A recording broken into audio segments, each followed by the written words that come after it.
Les régions russes frontalières de l'Ukraine ont subi de nouvelles frappes samedi, des attaques qui ont fait au moins 2 morts, en pleine élection présidentielle, et que Vladimir Poutine, promis à une réélection triomphale, a juré de venger. À Belgorod, ville très proche de l'Ukraine et souvent ciblée, 2 personnes sont mortes, un homme et une femme, a indiqué sur Telegram le gouverneur de la région du même nom, Vyacheslav Gladkov, ajoutant que 8 roquettes avaient été abattues. Selon lui, l'homme est mort lorsque son camion a été touché, et la femme a été tuée sur un site de parking. Le fils de cette dernière a été blessé gravement et les médecins se battent pour sa vie. 2 autres personnes ont été blessées. Une vidéo, publiée sur les réseaux sociaux, montre une forte explosion sur un lieu de stationnement, une des voitures garées étant projetée par la force du souffle. En raison de ces attaques, Vyacheslav Gladkov a annoncé que les centres commerciaux de Belgorod resteraient fermés pendant 2 jours, tout comme les écoles de la ville et de plusieurs districts.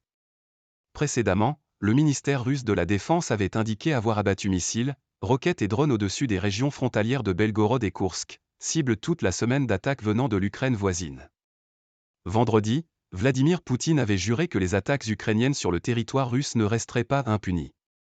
Ces dernières semaines, les frappes aériennes se sont renforcées et des combattants, se présentant comme des Russes anti-Poutine, disent mener des incursions armées. L'armée russe a annoncé samedi avoir repoussé des tentatives d'infiltration de groupes venus d'Ukraine dans la région de Belgorod. Ces attaques se produisent alors que le Kremlin veut, avec l'élection présidentielle lancée vendredi et qui s'achèvera dimanche, afficher l'image d'une Russie unie derrière son chef. Selon Vladimir Poutine, elles ont pour but de perturber le scrutin. Attaque sur des raffineries. Le résultat de l'élection ne fait aucun doute, l'opposition ayant été éradiquée. Mais le vote a aussi été émaillé vendredi de plusieurs dégradations dans des bureaux électoraux.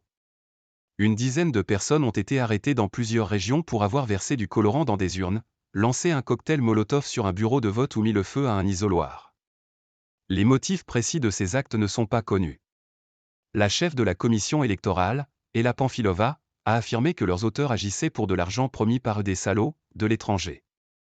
Vendredi, dans un bureau de vote de Moscou, Nadejda, 23 ans, affirmait à l'AFP que dans son entourage, on est tous habitués à l'idée que tout est déjà décidé pour nous, on ne peut rien y faire. Elle disait être venue voter car, sinon, elle aurait eu des problèmes avec son employeur.